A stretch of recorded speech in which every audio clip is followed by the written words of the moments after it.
यदा स्थास्यति निश्चला समाधावचला बुद्धिस्तदा योगमवाप्स्यसि।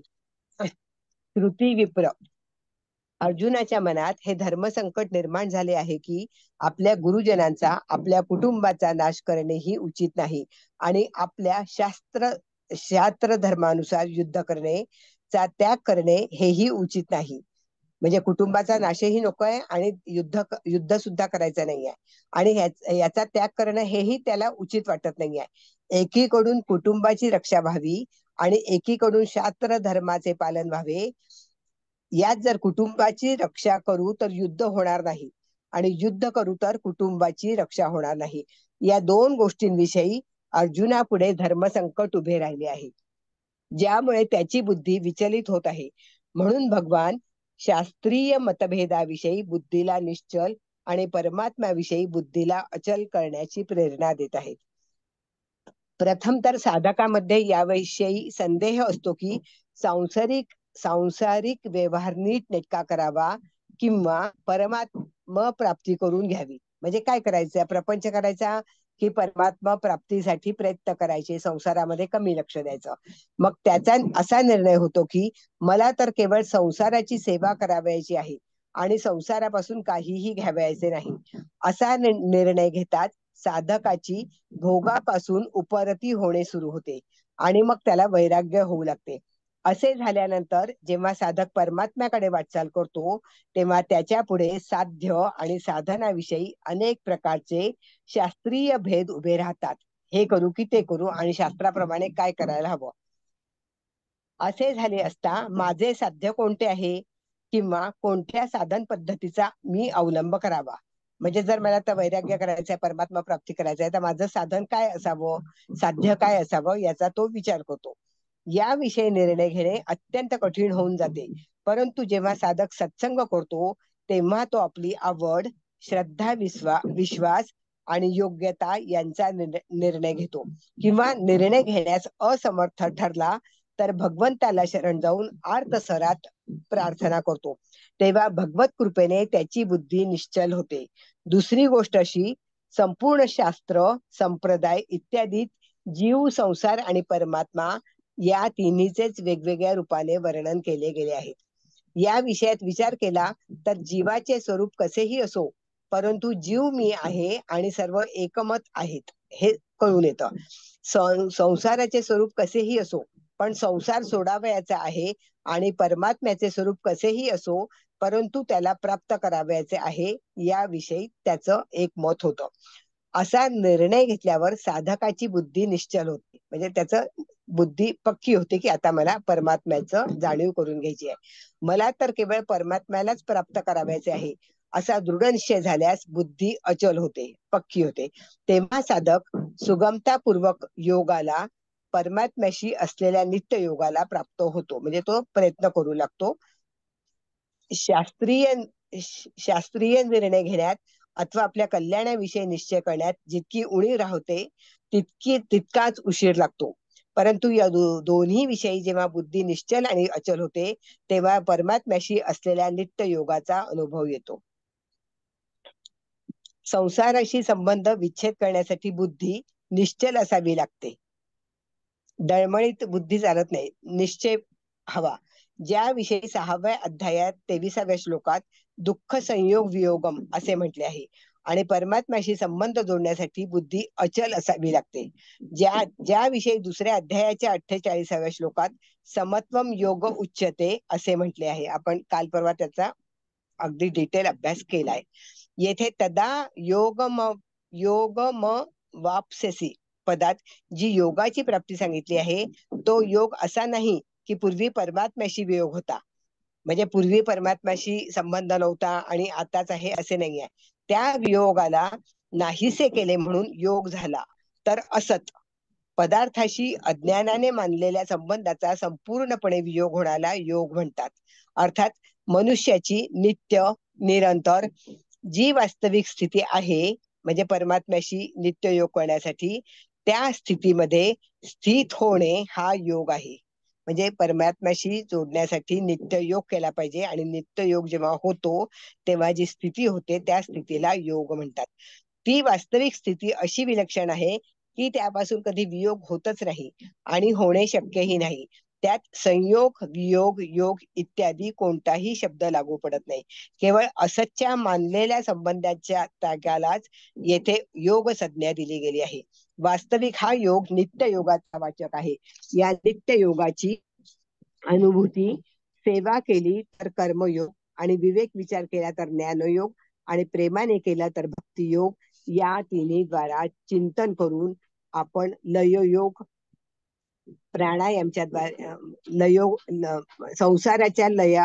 संसाराच्या लय चिंतनाद्वारे केली तर लययोग होतो संसारामध्ये केलं तर, आणि प्राणायामाच्या द्वारे केली तर हठयोग होतो, आणि नियमादी 8 अंगांनी केला तर अष्टांग योग म्हणावेला जातो. म्हणजे परमात्मा प्राप्तीसाठी इतके 6 योग आहेत. परिशिष्ट भाव मध्ये म्हणतात मोहाचे 2 विभाग आहेत. मोह कलिलन म्हणजे सांसारिक मोह, आणि श्रुती विप्रतिपत्ती, श्रुती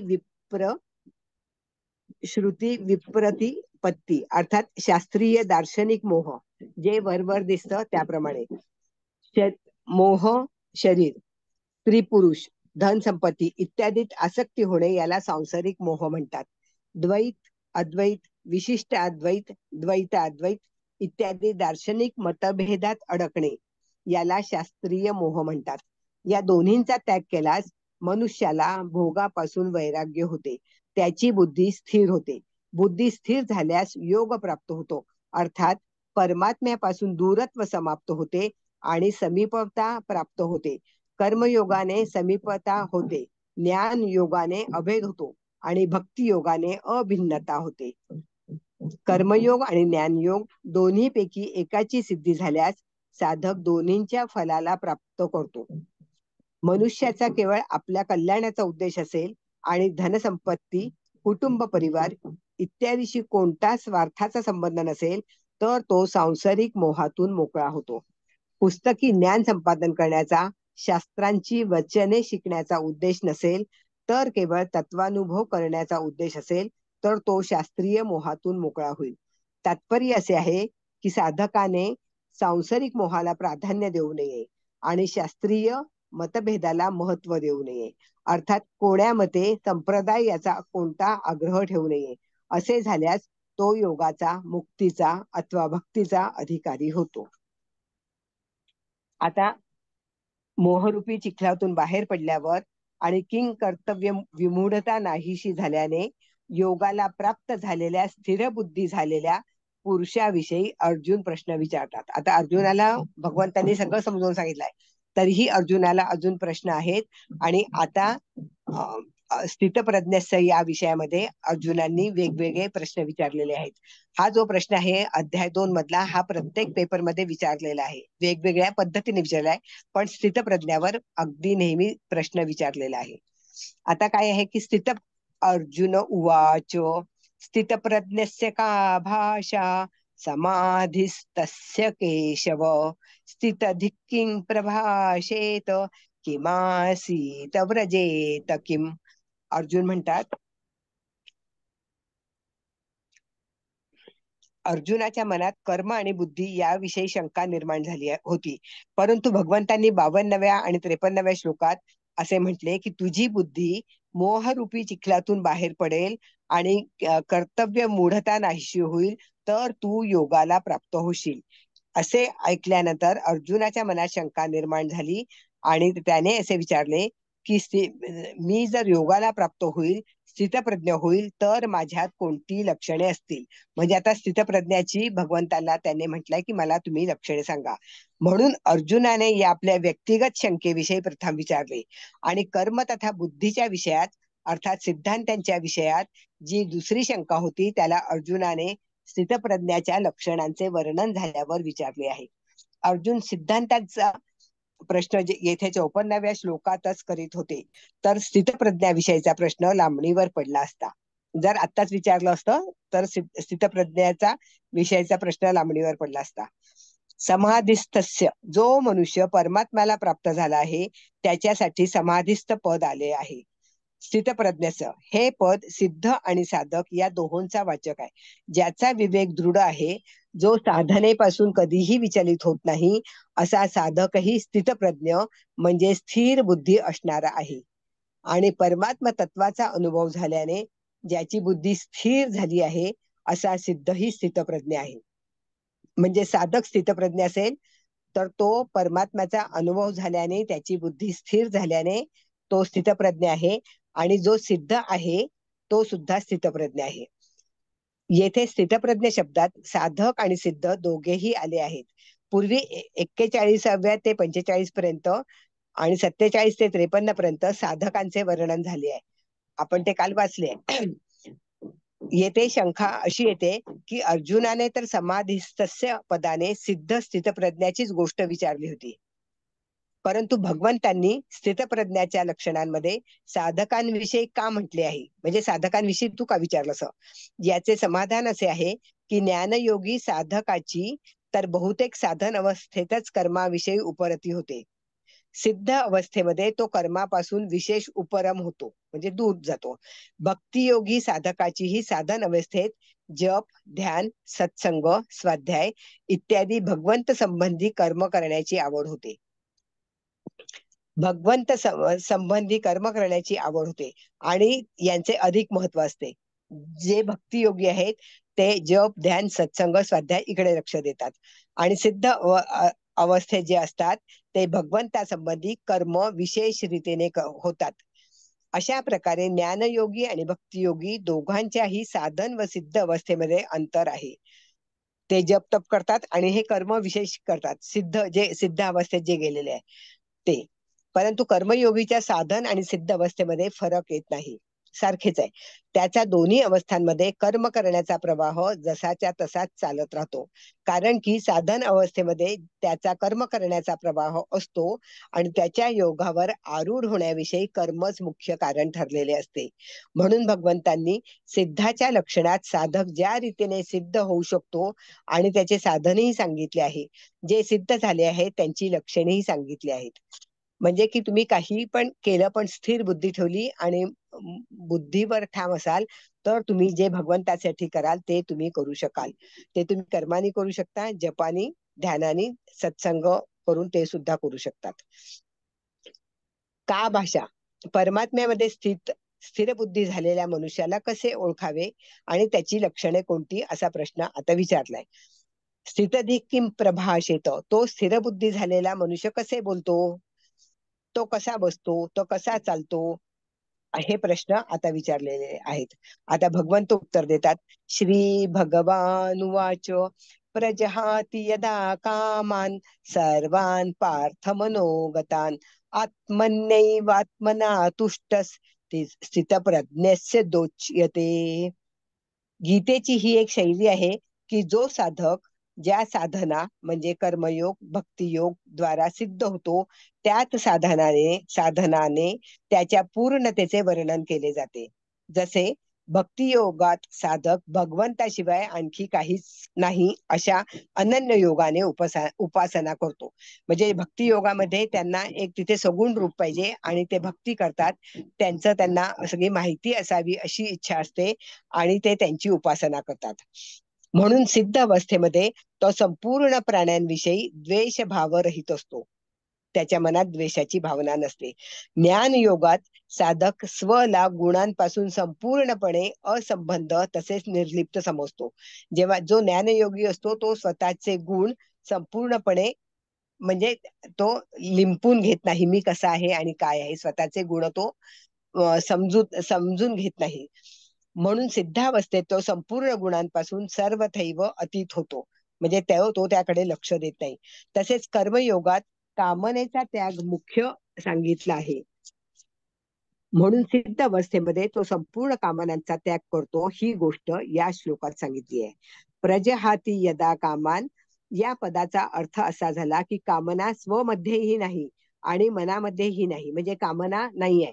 कामना तर येणारी जाणारी आहे आणि स्व निरंतर राहणार आहे. म्हणून स्वमध्ये कामना कशी होऊ शकेल. मन एक करण आहे, मन वेगळं आहे आणि त्याच्यातही कामना निरंतर राहत नाही. मन एक करण आहे आणि त्याच्यामध्ये कामना निरंतर राहत नाही, म्हणजे नाही राहत. तर त्यात काय आहे, मनोगतान, म्हणून मनातही कामना कशी होऊ शकते? जर मनातच नाही आहे कामना, तर ती मनोगतान म्हणून मनातही कामना कशी होऊ शकते? परंतु शरीर, इंद्रिय, मन बुद्धीशी तादात्म्य झाल्यामुळे मनुष्य मनात निर्माण होणाऱ्या कामनांना आपल्यात मानतो. तो असं समजतो की कामना माझ्यामध्ये आहेत. जहाती क्रियेबरोबर उपसर्ग देण्याचे तात्पर्य, साधक कामनांचा संपूर्णपणे त्याग करतो. कोणत्याही कामनेचा थोडासा अंश सुद्धा बाकी राहत नाही. कामान शब्दात बहुवचन असल्याने सर्वान पद त्याच्याच अंतर्गत येते.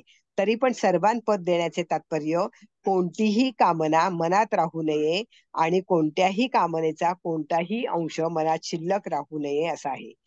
आत्मन्यैवात्मना तुष्टस, ज्यावेळी संपूर्ण कामनांचा त्याग करतो आणि आपले आपणातच संतुष्ट राहतो, अर्थात आपले आपणात सहज स्वाभाविक संतोष होतो. म्हणजे तो कशातही गुंतत नाही, स्वतःच्याच याच्यात तो संतुष्ट राहतो. तर तो संतुष्ट राहतो, तर संतुष्टाचे पण दोन प्रकार आहेत. संतोष दोन प्रकारचा आहे. एक संतोष गुण आहे आणि एक संतोष स्वरूप आहे. अंतःकरणात कसल्याही प्रकारची इच्छा नसणे हा संतोष गुण आहे. म्हणजे हे हवं ते हवं, मला काही हवंय, हा काय आहे, हा इच्छाच नाही आहे की मला काही हवं आहे, तर तो हा संतोष गुण आहे. आणि स्वमध्ये असंतोषाचा अत्यंत भाव आहे, हा संतोष स्वरूप आहे. म्हणजे स्वमध्ये म्हणजे आतमधल्या मनामध्येच असंतोषांचा अत्यंत भाव म्हणजे असंतोष नाही आहे, तर ते संतोष हे स्वरूप आहे. हा स्वरूपभूत संतोष आपोआप सर्व काळ राहतो. यासाठी कोणता अभ्यास किंवा विचार करावा लागत नाही. स्वरूपभूत संतोषात प्रज्ञा म्हणजे बुद्धी सहज स्थिर होते, कारण की ते मन मोकळं असतं आणि तिथे स्वयं जो आहे तो स्वतः अलिप्त असतो. स्थितप्रज्ञस्य दोच्यते. स्व जेव्हा अनंत शाखा असणाऱ्या अनंत कामनांना आपल्यात मानित होता, त्यावेळी ही वास्तविक कामना त्याच्यात नव्हत्या आणि स्व हा स्थितप्रज्ञच होता. परंतु त्यावेळी आपल्यात कामना मानण्याच्या कारणाने बुद्धी स्थिर न राहिल्यामुळे तो स्थितप्रज्ञ म्हणविला जात नव्हता, कारण की त्याची बुद्धी आहे स्थिर नव्हती. अर्थात त्याला आपल्या स्थितप्रज्ञतेचा अनुभव होत नव्हता. आता त्याने आपल्यातून संपूर्ण कामनांचा त्याग केला, अर्थात कामनांना आपल्या ठिकाणी मानण्याचे सोडून दिले, तेव्हा तो स्थितप्रज्ञ म्हटला जातो. तेव्हा त्याला स्थितप्रज्ञतेचा अनुभव येतो. म्हणजे या कामना आहे, तो कामना सोडून देतो, तेव्हाच तो स्थितप्रज्ञतेचा अनुभव घेतो.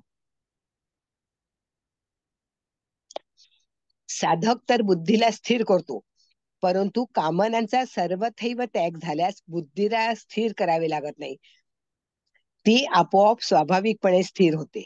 म्हणजे साधक आहे हा बुद्धीला स्थिर करतो, कामनांचा त्याग करतो, कामनांचा त्याग झाला की तो स्थिर होतो, हे असे आहे. कर्मयोगात साधकाचा कर्माशी निकटचा संबंध असतो. जेव्हा कर्मयोग असतो, तर कर्म आणि साधक यांचा संबंध असतो. त्याच्यासाठी योगात आरूढ होण्याविषयी कर्मच कारण आहे. कारण की कर्म नाही केलं तर त्या साधकाला काही महत्व मिळत नाही की याने केलं बा म्हणून. आरु वृक्षेर मुनेर योगे, म्हणून कर्मयोगाचा कर्माशी संबंध साधक अवस्थेतही राहतो आणि सिद्ध अवस्थेतही राहतो. सिद्ध अवस्थेत कर्मयोगाद्वारा मर्यादेनुसार कर्म होत राहतात, जे दुसऱ्यासाठी आदर्श होतात. म्हणजे सिद्ध अवस्था प्राप्त झाल्यावर जी कर्म केली जातात ती दुसऱ्यांसाठी आदर्श होतात. याच गोष्टीला भगवंतांनी चौथ्या अध्यायात म्हटले की, कर्मयोगी कर्म करीत असताना कर्मापासून निर्लिप्त असतो आणि कर्मापासून निर्लिप्त राहत असूनही कर्म करीत असतो. म्हणजे तो काम करतो, पण तो त्या आपल्याला मी केलं हे जाणवू देत नाही. भगवंतांनी 53व्या श्लोकात योगाच्या प्राप्तीत बुद्धीबद्दल दोन प्रकारची माहिती सांगितली आहे. संसारापासून निवृत्त होण्यासाठी तर बुद्धी निश्चल असावी आणि परमात्मा स्थित होण्यासाठी बुद्धी अचल असावी. निश्चल आणि अचल म्हणजे ही जी बुद्धी अचल आहे ही डळमळीत होत नाही. अर्थात निश्चल म्हणून संसाराचा त्याग दाखवलाय. म्हणजे बुद्धी निश्चल करायची म्हणजे जर तुम्ही संसाराचा त्याग दाखवला तर ती बुद्धी तुमची निश्चल झाली. आणि अचल म्हणून परमात्मात स्थिती सांगितली आहे. परमात्म्याशी तुम्ही निगडीत झाले तर तुम्ही तुमची बुद्धी अचल आहे. त्याच दोन गोष्टी येथे अदात अदात पदांनी सांगितल्या आहेत. जेव्हा साधक कामनेपासून सर्वथैव रहित होतो आणि आपल्या स्वरूपातच संतुष्ट राहतो, तेव्हा तो स्थितप्रज्ञ म्हणविला जातो. तात्पर्य असे की जोपर्यंत कामनेचा अंश शिल्लक राहतो, तोपर्यंत तो साधक म्हणविला जातो. कामना असेल थोडी तरी, तेव्हा तो साधक म्हणविला जातो. आणि जेव्हा कामनांचा संपूर्णपणे अभाव होतो, म्हणजे कामना नष्ट होते, तेव्हा तो सिद्ध म्हणविला जातो. सिद्ध, साधक, सिद्ध, मुमुक्षु असे ते 4 प्रकार आहेत.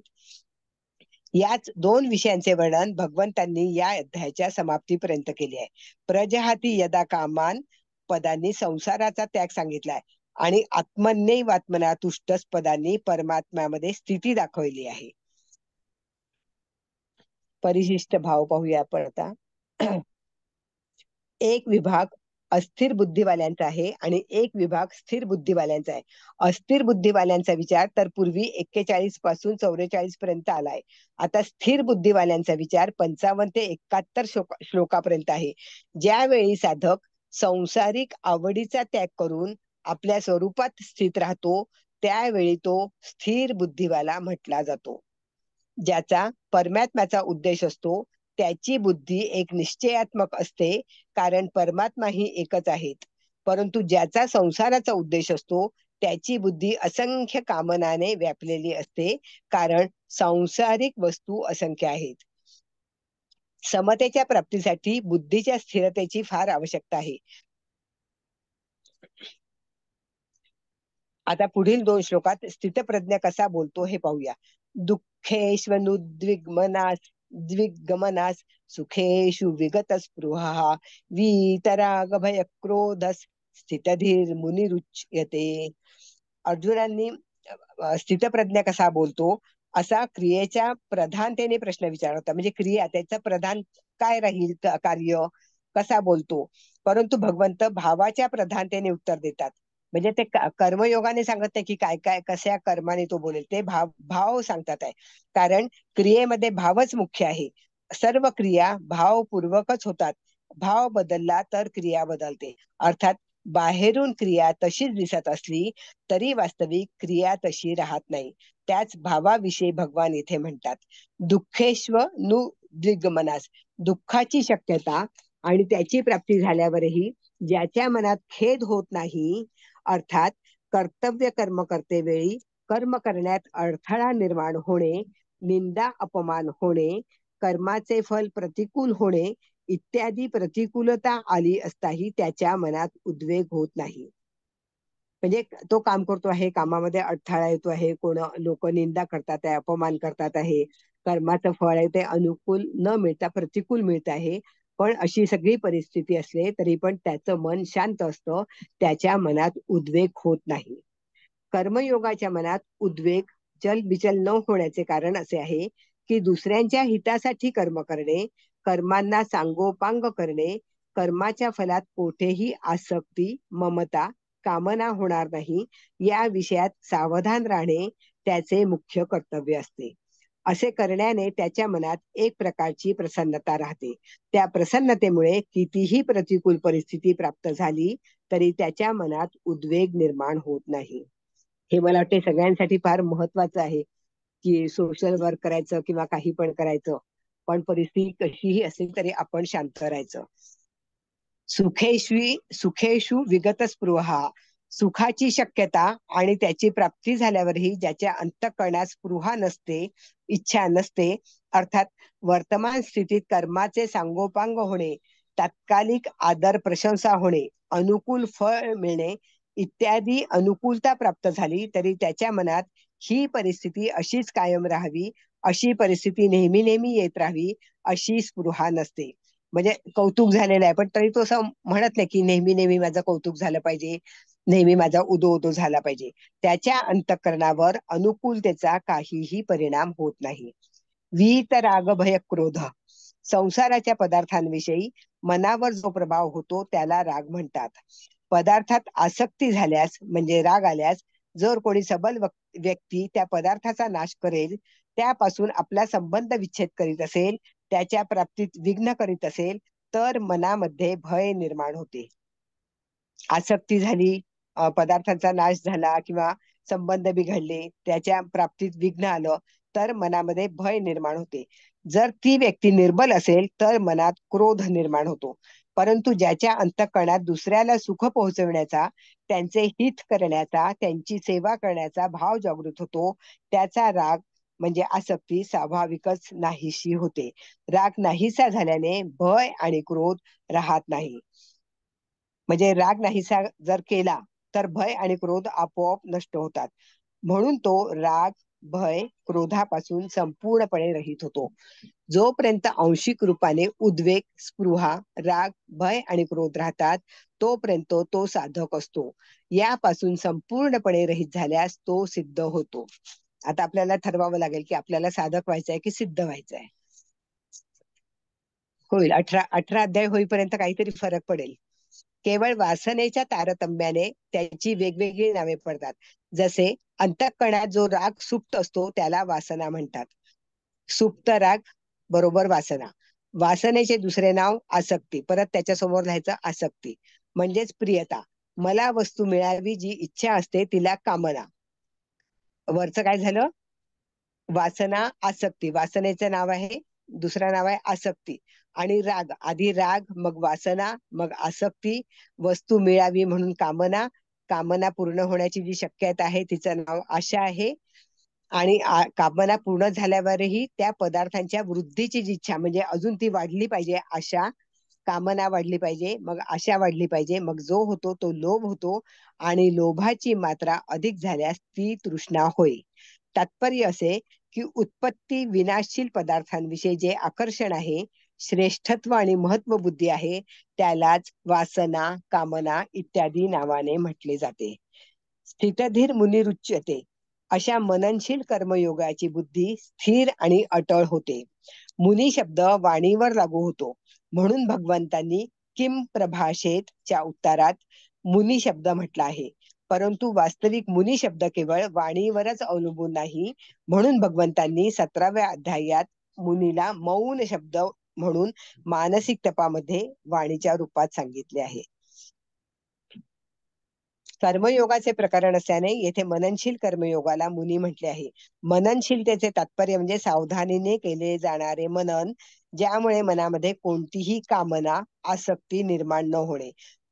निरंतर अनासक्त राहणे ही सिद्ध कर्मयोगाची सावधानी आहे. म्हणजे निरंतर, असं काही दिवसासाठी, काही काळासाठी आसक्ती विरहित राहणे असं नाहीये. कर्मयोगाची सावधानी ही अनासक्त वृत्तीने नेहमीच राहिली पाहिजे. कोणाच्या? सिद्धाच्या. कारण पूर्वी साधक अवस्थेत त्याची अशी सावधगिरी राहिलेली आहे आणि याच कारणाने तो परमात्म तत्वाला प्राप्त झाला आहे. यत् सर्वत्रानभि स्नेहस् तत्तत् प्राप्य शुभाशुभम नाभिनंदति न द्वेष्टि तस्य प्रज्ञा प्रतिष्ठिता. पूर्व श्लोकात तर भगवंतांनी कर्तव्य कर्म करीत असताना निर्विकार राहण्याविषयी म्हटले आहे. आता या श्लोकात कर्मानुसार प्राप्त होणाऱ्या अनुकूल प्रतिकूल परिस्थितीत म्हणजे समतेने निर्विकार राहण्याविषयी सांगितले आहे. यस सर्वत्र नभिस्नेहस. जो सर्व ठिकाणी स्नेहरहित आहे, अर्थात ज्याची आपले म्हणविले जाणारे शरीर, इंद्रिय, मन, बुद्धी तसेच स्त्री, पुत्र, घर, धन इत्यादी कशातच आसक्ती राहिलेली नाहीये. यस सर्वत्र नभिस्नेहस म्हणजे स्नेह, नभी म्हणजे नाही, म्हणजे कशातही स्नेह नाहीये, सर्वत्र म्हणजे सर्व गोष्टींमध्ये, असा त्याचा अर्थ आहे. वस्तू इत्यादींच्या कायम राहण्याने मी कायम राहिलो आणि त्या नष्ट झाल्याने मी नष्ट झालो. धन प्राप्तीने मी श्रीमंत झालो आणि धन नष्ट झाल्याने मी दरिद्री झालो. हा जो वस्तू आणि व्यक्तीविषयी तादात्म्याप्रमाणे स्नेह आहे त्याला अभिस्नेह म्हणतात. स्थितप्रज्ञ कर्मयोगाचा कोणत्याही वस्तू, व्यक्तीविषयी हा अभिस्नेह बिलकुल राहत नाही. स्थितप्रज्ञाला याचा काहीही वस्तूंचा फरक पडत नाही किंवा वस्तूंमुळे त्याला जो मान मिळतो ते सुद्धा त्याच्यामध्ये त्याला स्थितप्रज्ञाला काहीही नाही. बाहेरून वस्तू, व्यक्ती, पदार्थ इत्यादींचा संयोग असूनही तो आतून संपूर्णपणे निर्लिप्त राहतो. म्हणजे त्याच्या मनाला, अंतरंगाला याचा काहीही लेप चढत नाही. तत्तत् प्राप्य शुभाशुभम नाभिनंदती न द्वेष्टी. जेव्हा त्या मनुष्यासमोर प्रारब्धवशात शुभ अशुभ, शोभनीय अशोभनीय, चांगली वाईट, अनुकूल प्रतिकूल परिस्थिती येते, तेव्हा तो अनुकूल परिस्थितीविषयी हर्षायमान होत नाही. म्हणजे त्याला हर्षवायू होत नाही. खूप चांगलं घडलं, चांगलं झालं तरी पण. आणि प्रतिकूल परिस्थितीविषयी द्वेष करीत नाही. म्हणजे काही पण जर त्याच्याविषयी एखादी गोष्ट चालू आहे, त्याच्यामध्ये काही वाईट झालं किंवा चांगलं झालं, तरीही त्याला तो द्वेषही करत नाही आणि आनंद म्हणजे हर्षाने प्रफुल्लित पण होत नाही. अनुकूल परिस्थितीविषयी मनामध्ये जी प्रसन्नता येते आणि वाणीद्वारा ही प्रसन्नता प्रगट केली जाते, तसेच बाहेरून ही उत्सव साजरा केला जातो, हे त्या परिस्थितीचे अभिनंदन करणे आहे. म्हणजे आपण आता सणवार आले की आपण म्हणतो ना, अभिनंदन अभिनंदन म्हणून शुभेच्छा. तर त्याचा अर्थ असा आहे, अनुकूल परिस्थितीविषयी मनामध्ये जी प्रसन्नता येते आणि वाणीद्वारा ही प्रसन्नता प्रगट केली जाते, तसेच बाहेरूनही उत्सव साजरा केला जातो, हे त्या परिस्थितीचे अभिनंदन करणे आहे. तसेच प्रतिकूल परिस्थितीविषयी मनामध्ये जे दुःख होते, खिन्नता येते की हे कसे आणि का झाले, हे झाले नसते तर बरे झाले असते, आता हे दुःख लवकर नाहीसे होईल तर बरे होईल, हे त्या परिस्थितीविषयी द्वेष करणे आहे. म्हणजे त्याच्यामध्ये गुंतलं आपण की जी गोष्ट प्रतिकूल झाली आहे, तर ते आपण त्याच्याविषयी आपल्याला आनंद होत नाही आणि प्रतिकूलतेविषयी द्वेष करीत नाही. तात्पर्य असे की अनुकूल आणि प्रतिकूल, चांगले वाईट अवसर प्राप्त होत राहतात, पण त्याच्या अंतःकरणात सदा निर्लिप्तता वास करते. तत्तत् म्हणण्याचे तात्पर्य, ज्या ज्या अनुकूल आणि प्रतिकूल वस्तू, व्यक्ती, घटना, परिस्थिती इत्यादींविषयी विकार होण्याची संभावना असते आणि सामान्य लोकात विकार असतात, त्या त्या अनुकूल प्रतिकूल वस्तू इत्यादी केव्हाही कोठेही कशाही प्राप्त झाल्या तरी त्याला अभिनंदन होत नाही आणि द्वेष सुद्धा येत नाही. तस्य प्रज्ञा प्रतिष्ठिता, त्याची बुद्धी स्थिर असते, एकरस आणि एकरूप असते. साधनावस्थेत त्याची जी निश्चयात्मक बुद्धी होती, ती आता परमात्म्यात अचल अटळ झाली आहे. त्याची बुद्धी आधी निश्चयात्मक बुद्धी होती, आता तो परमात्मा मध्ये वाटचाल करतो आहे, पण त्याची बुद्धी मात्र अचल आणि अटळ झालेली आहे.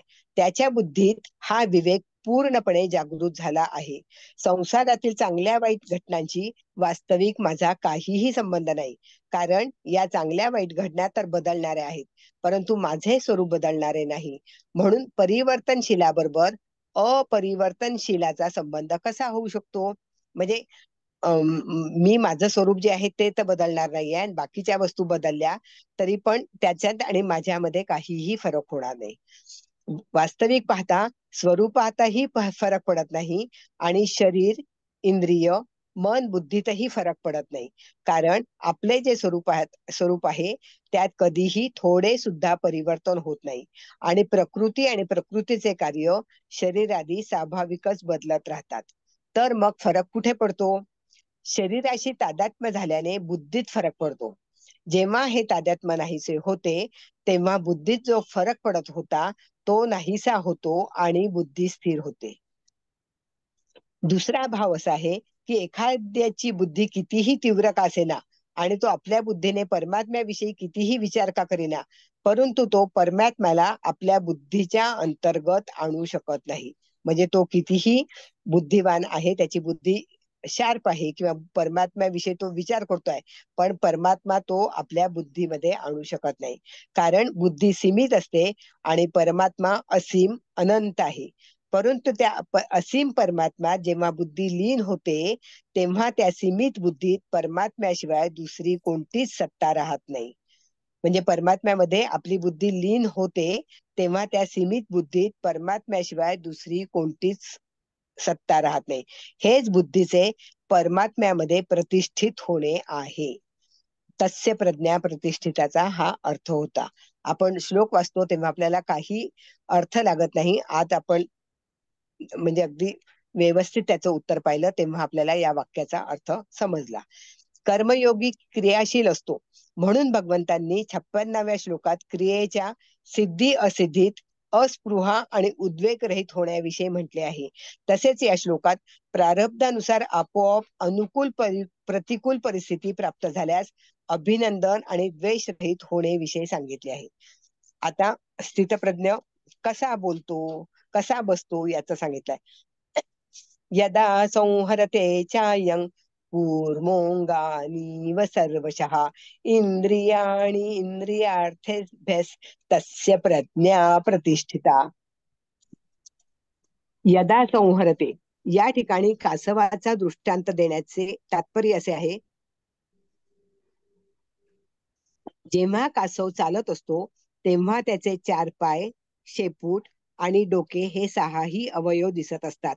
परंतु जेव्हा तो आपल्या अवयवांना आत ओढून घेतो तेव्हा त्याची केवळ पाठच दिसते.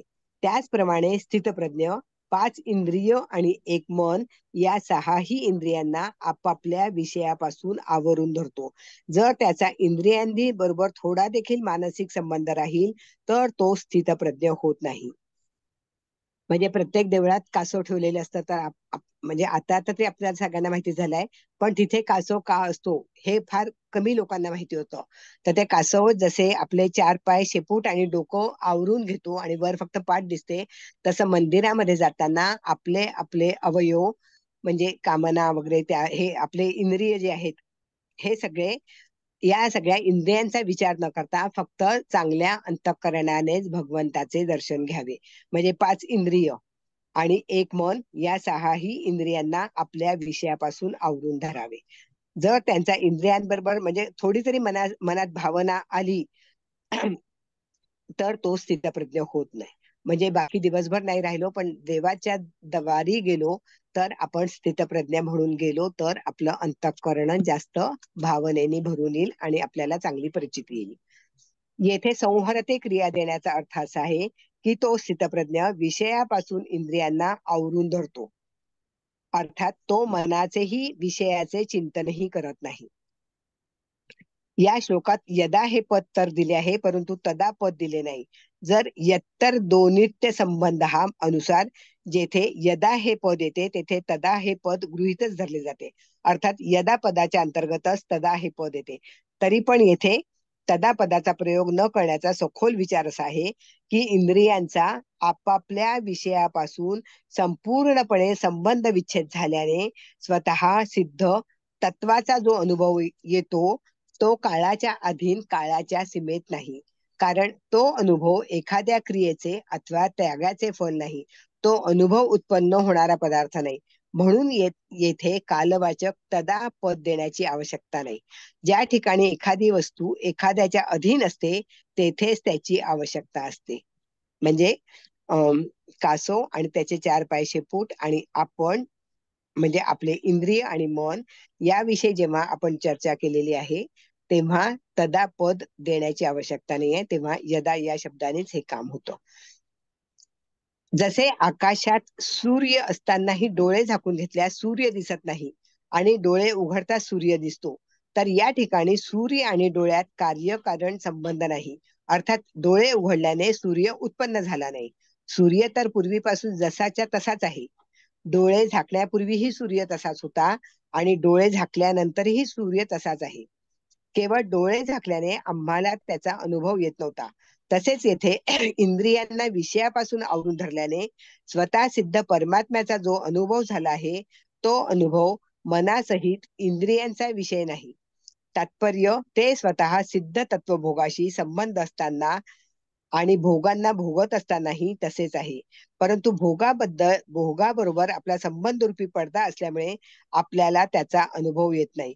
हा पडदा दूर होताच या तत्वाचा अनुभव येतो. म्हणजे आपण विषय म्हणजे 5 इंद्रिय आवरून धरले आहे तर आपण लगेच सिद्ध झालो का? नाही. कारण की आपण तोपर्यंत सिद्ध होत नाही. भोगाबरोबर आपला संबंध रूपी पडदा असल्यामुळे आपल्याला त्याचा अनुभव येत नाही. जेव्हा हे दूर होईल तेव्हाच आपल्याला या तत्वाचा अनुभव येतो. केवळ इंद्रियांना विषयापासून आवरून धरणे एवढे स्थित प्रज्ञाचे लक्षण नाही, तर अजून लक्षण सांगतात. विषया विनिवर्तन्ते निराहारस्य देहिनः रसवर्जं रसोपस्य परं दृष्ट्वा निवर्तते. मनुष्य दोन प्रकाराने निराहारी होतो. आपल्या इच्छेने भोजनाचा त्याग करणे अथवा आजार झाल्याने भोजनाचा त्याग होणे. संपूर्ण विषयांचा त्याग करून एकांतात बसणे अर्थात इंद्रियांना विषयापासून आवरून धरणे. या ठिकाणी इंद्रियांना विषयापासून आवरून धरणाऱ्या साधकाविषयीच निराहारस्य पद आले आहे. रोगाच्या मनात असे असते की काय करावे, शरीरामध्ये पदार्थ ग्रहण करण्याची क्षमता नाही, म्हणजे पचवू शकत नाही, यात माझी परवस्था आहे म्हणजे मी दुर्बल आहे. परंतु जेव्हा मी निरोगी होईल, माझ्या शरीरामध्ये शक्ती येईल, तेव्हा मी पदार्थांचे सेवन करेन. अशा प्रकारे त्याच्या अंतःकरणात रसबुद्धी राहते. तसेच इंद्रियांना विषयापासून आवरून धरल्याने विषय तर निवृत्त होतात, पण साधकाच्या अंतःकरणातील विषयात वाटणारी जी रसबुद्धी आणि सुखबुद्धी आहे ती लवकर निवृत्त होत नाही. म्हणजे देवळात गेलो मी कुठे लक्ष देणार नाही, फक्त भगवंताकडे पाहिल आणि मला कशाच आवड नाही असं ठरवलं तर तसं होऊ शकत नाही. ती लवकर निवृत्त होत नाही. म्हणजे आपले जे जी सगळीकडची लक्ष ठेवतो आपण, तर ही जी भावना आहे ही नष्ट होत नाही. ज्यांना स्वाभाविकच विषयामध्ये राग नाही आणि जे तीव्र वैराग्यवान आहेत, त्या साधकांची रसबुद्धी साधन अवस्थेतच निवृत्त होते. म्हणजे त्यांना साध्य सुद्धा सिद्ध करण्याची सुद्धा गरज नाही. साधन अवस्थेमध्ये सुरुवातीच्या काळातच ते वैराग्यवान झालेले असतात. परंतु ते जे तीव्र वैराग्य वाचून विचारपूर्वक साधनात वाटचाल करीत आहेत, त्या साधकासाठी म्हटले गेले आहे की विषयांचा त्याग केल्यावरही त्यांची रसबुद्धी निवृत्त होत नाही. रसोपस्य परं दृष्ट्वा निवर्तते. या स्थितप्रज्ञाची रसबुद्धी परमात्म्याचा अनुभव झाल्याने निवृत्त होते. रसबुद्धी निवृत्त झाल्याने तो स्थितप्रज्ञ होतो हा नियम नाही, परंतु स्थितप्रज्ञ झाल्यास रसबुद्धी राहत नाही हा नियम आहे. म्हणजे जर तुम्ही स्थितप्रज्ञानी झाले तरच रसबुद्धी राहत नाही असे आपण म्हणू शकतो. रसोपस्य यावरून हे तात्पर्य निघते की साधकाच्या अहंतेमध्ये रसबुद्धी असते, अर्थात मीपणात राहते. हीच रसबुद्धी स्थूल रूपाने आसक्तीचे रूप धारण करते. म्हणून साधकाने आपल्या अहंतेतून रसबुद्धीला काढून टाकावे. मी तर निष्काम आहे असे म्हणावे. आसक्ती ठेवणे, कामना करणे माझे काम नाही असे समजावे. म्हणजे रसबुद्धी काढून टाकली आहे, मी निष्काम आहे, मला आसक्ती नाही, मी कामना करत नाही, हे माझे काम नाही असे त्याने समजून घ्यावे असावे. अशा प्रकारे निष्काम भाव निर्माण झाल्यास अथवा निष्काम होण्याच्या उद्देश झाल्याने रसबुद्धी राहत नाही. म्हणजे हे त्याने निदान मनामध्ये आणून पक्क करायचं की माझा हा उद्देश नाहीये. आणि परमात्मा तत्वाचा अनुभव झाल्याने रसबुद्धीची संपूर्णपणे निवृत्ती होते. यात पुष्कळ असं छान विवरण केलेलं आहे, विवेचन केलेलं आहे. त्याच्यातलं थोडं पाहूया. कर्मयोग, ज्ञानयोग आणि भक्तियोग तिन्ही साधनांची रसाची निवृत्ती होते. म्हणजे तुम्ही कर्मयोगाने करा, ज्ञानयोग आणि भक्तियोग कशानेही तुम्ही साधन हे वापरलं तर तुमची रसाची निवृत्ती होते. जसजसा कर्मयोगात सेवेचा रस, ज्ञानयोगात तत्वाच्या अनुभवाचा रस आणि भक्तियोगात प्रेमाचा रस मिळू लागतो, तसतसा नाशवान रस आपोआप सुटत जातो. जसे बालपणी खेळणीत रस मिळत होता, परंतु मोठे झाल्यावर जेव्हा रुपयात रस मिळू लागतो तेव्हा खेळणीचा रस आपोआप सुटून जातो. तसेच साधनेचा रस मिळाल्यावर भोगांचा रस आपोआप सुटतो. रसबुद्धी राहताना जेव्हा भोगांची प्राप्ती होते तेव्हा मनुष्याचे चित्त पघळते आणि तो भोगांना वशीभूत होतो. परंतु रसबुद्धी निवृत्त झाल्यावर जेव्हा भोगांची प्राप्ती होते तेव्हा तत्वज्ञ महापुरुषाच्या चित्तात किंचित मात्रही कोणता विकार पैदा होत नाही. त्याच्या अंतःकरणात अशी कोणती वृत्ती निर्माण होत नाही ज्यामुळे भोग त्याला आपल्याकडे ओढू शकतील. जसे पशु पुढे रुपयाची पिशवी ठेवाल तर त्याच्यात लोभवृत्ती निर्माण होणार नाही, कारण की पशुला पैशाचा काही आवश्यकता नाही आहे. आणि सुंदर स्त्री पाहून त्यात कामवृत्ती उत्पन्न होत नाही. सुंदर स्त्री दिसली नाही पण फरक पडत नाही. पशु तर रुपयाला आणि स्त्रीला जाणत नाही, परंतु तत्वज्ञ महापुरुष रुपयालाही जाणतो आणि स्त्रीलाही जाणतो. तरीही त्याच्यात लोभवृत्ती आणि कामवृत्ती उत्पन्न होत नाही.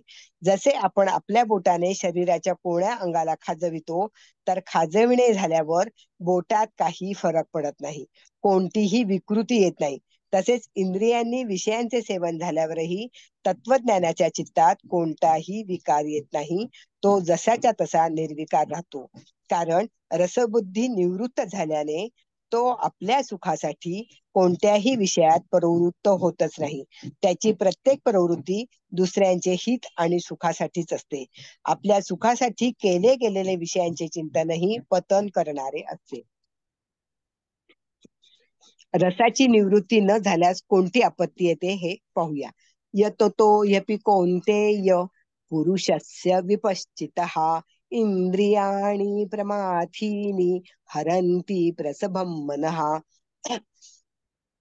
जो स्वतः प्रयत्न करतो, साधन करतो, प्रत्येक काम विवेकपूर्वक करतो, आसक्ती आणि फलेच्छेचा त्याग करतो, दुसऱ्यांचे हित इच्छितो, दुसऱ्याला सुख मिळो, दुसऱ्याचे कल्याण हो असा भाव ठेवतो, त्या पद्धतीने क्रिया करतो. तसेच जो स्वतः कर्तव्य अकर्तव्य, सार आणि असार हे जाणतो आणि कोणकोणत्या कर्माचा काय काय परिणाम होतो हे जाणतो, अशा विद्वान पुरुषासाठी यततो यपि पुरुषस्य विपश्चितः असे म्हटले आहे. म्हणजे जो स्वतः प्रयत्न करतो, साधन विवेकपूर्ण काम करतो, आसक्ती नाही आहे, फलेच्छा नाही आहे, दुसऱ्यांचं हित साधतो, असे जो करतो त्यांच्यासाठी यततो यपि पुरुषस्य विपश्चितः आहे. प्रयत्न करणाऱ्या अशा विद्वान पुरुषाची देखील संयमी इंद्रिये त्याच्या मनाला जबरदस्तीने हरण करतात, विषयाकडे ओढतात. अर्थात तो विषयाकडे आकर्षित होतो, ओढला जातो. कारण की जोपर्यंत बुद्धी संपूर्णपणे परमात्म्यामध्ये स्थिर होत नाही, तिच्या थोडीशी तरी सत्ता राहते, विषयेंद्रिय संबंधाचे सुख होते, भोगलेल्या भोगाचे संस्कार असतात, तोपर्यंत साधन परायण बुद्धिमान विवेकी पुरुषाची ही इंद्रिये संपूर्णपणे वश नसतात.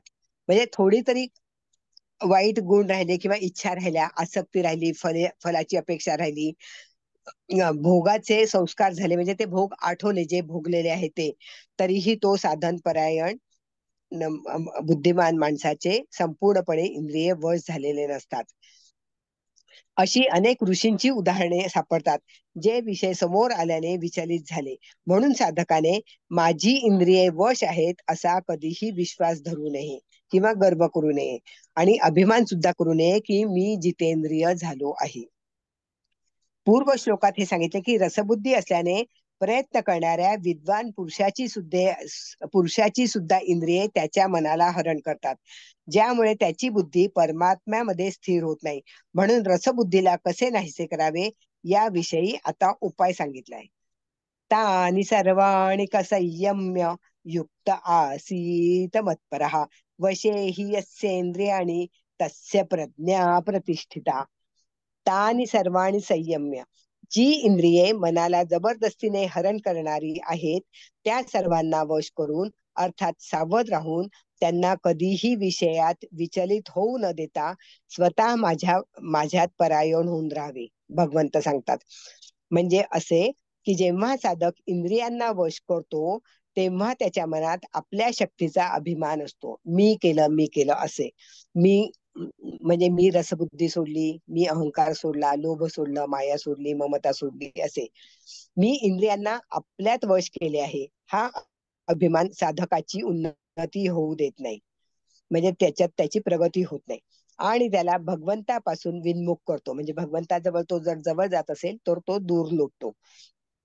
म्हणून साधकाने इंद्रियांचे संयमन करण्याविषयी कधीही आपल्या शक्तीचा अभिमान करू नये, त्यात आपल्या प्रयत्नाला कारण मानू नये, तर केवळ भगवत कृपेलाच कारण मानावे की मला इंद्रियांच्या संयमात जी सफलता मिळाली आहे ती केवळ भगवत कृपेनेच मिळाली आहे. अशा प्रकारे केवळ भगवंताला शरण गेल्याने त्याचे साधन सिद्ध होते. म्हणजे शरणागती पत्करायला हवी.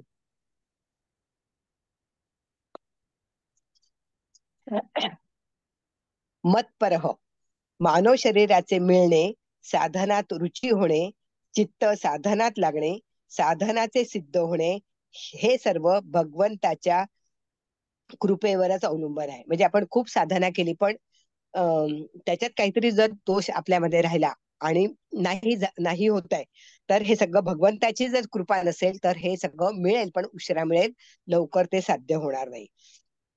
परंतु अभिमानामुळे मनुष्याचे इकडे लक्ष कमी जाते. कर्मयोगात तर कर्म करण्याचीच प्रधानता असते आणि तो त्यात आपला पुरुषार्थ कारण समजतो. म्हणून भगवंत विशेष कृपा करून कर्मयोगी साधकासाठीही आपल्या परायणतेविषयी म्हणत आहेत.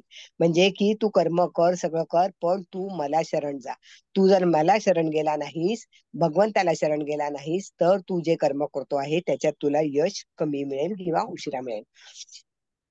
भगवंताला परायण होण्याचे तात्पर्य केवळ भगवंतातच महत्व बुद्धी असावी की भगवंत माझे आहेत. म्हणजे भगवंतामध्ये जर परायण व्हायचं असेल तर आपली महत्व बुद्धी जी आहे ती अशी समजून घ्यायला पाहिजे की भगवंत माझ्यामध्ये सामावलेले आहेत आणि मी सुद्धा भगवंताचा आहे. संसार माझा नाही, मी संसाराचा नाही. कारण भगवान नित्य माझ्याजवळ राहतात, संसार माझ्या बरोबर राहत नाही. अशा प्रकारे साधकाचा मीपणा केवळ भगवंतातच लीन व्हावयास हवा. कर्मयोगाचे प्रकरण असल्याने येथे भगवंतांनी कर्मयोगानुसार उपाय दाखवावयास पाहिजे होता की कर्म कर, कर्म कर. परंतु गीतेचे अध्ययन केल्यास असे दिसून येते की साधनाच्या सफलतेत केवळ भगवत परायणताच कारण आहे. जर तुम्हाला साधना करायची आहे तर तुम्ही भगवंताला शरण द्यायला पाहिजे आणि भगवंतामध्ये विलीन व्हावयास पाहिजे. म्हणून गीतेत भगवत परायणतेचा फारच मोठा महिमा वर्णन केलाय. जसे जेवढे म्हणून योगी आहेत त्या सर्व योग्यांपैकी श्रद्धा प्रेमपूर्वक माझे परायण होऊन जो माझे भजन करणार आहे तो श्रेष्ठ आहे, असे 6व्या अध्यायात सांगितले आहे.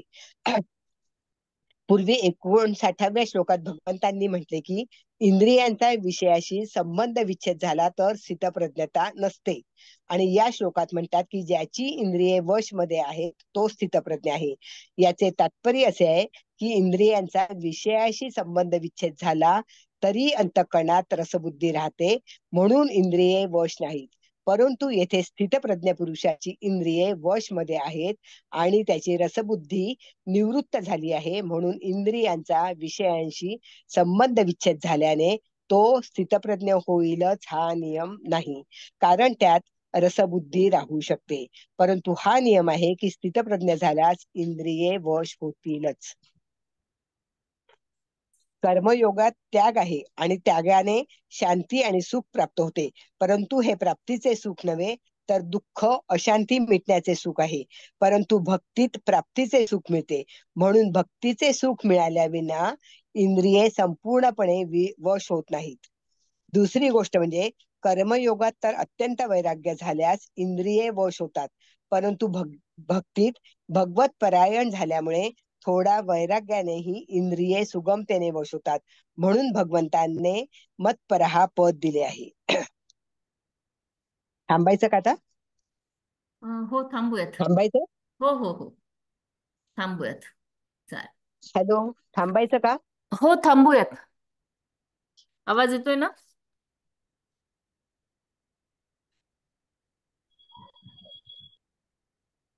हॅलो, आवाज येतोय का? येतोय येतोय येतोय. हो, येतोय. थांबूयात म्हणलं ताई, थांबूयात सांगितलं ते. आवाज येतोय काय शकुंतला ताई? हा हो येतोय. थांबा म्हणलं ते मला. थांबूयात थांबूयात ताई. खूप छान म्हणलं बरं का, हो. सांगितलं. हो अजून कोणाला काही बोलायचं का आजच्या याच्यावर विषयावर? नाही, आज छान झालंय, चांगलं सांगितलंय ताईंनी सगळं. हा, कोणाला बोलायचंय का? मी सुमती नाईक बोलतेय. हा बोला ताई बोला. मला एक प्रश्न विचारायचा होता तुम्हाला की हे जे आपल्या प्रश्नपत्रिका दिलेल्या आहेत त्याच्यात भावे करिता भक्ती आठवा रघुपती, मनाचा मुगरा अर्पण शेवंती, टाळाची या घोषे नामाचा गजर, बुक्का वाहुनी या केला नमस्कार, बुक्का वाहुनी या केला नमस्कार. विठोबाच्या पायी ठेवूनिया माथा, अखंड तू राहे देवा माझ्या चित्ता, अखंड तू राहे देवा माझ्या चित्ता. भक्त मागत असे हाची एक वर, बुक्का वाहुनिया केला नमस्कार, बुक्का वाहुनिया केला नमस्कार, बुक्का वाहुनिया केला नमस्कार. छान ते छान. चालेल. आजचं आपण परत एकदा वाचा सगळेजण. अवघड आहे थोडस हो समजायला हो तुला. हो हो हो हो. चालेल. आपण इथेच थांबूयात आज. बर. हा चालेल.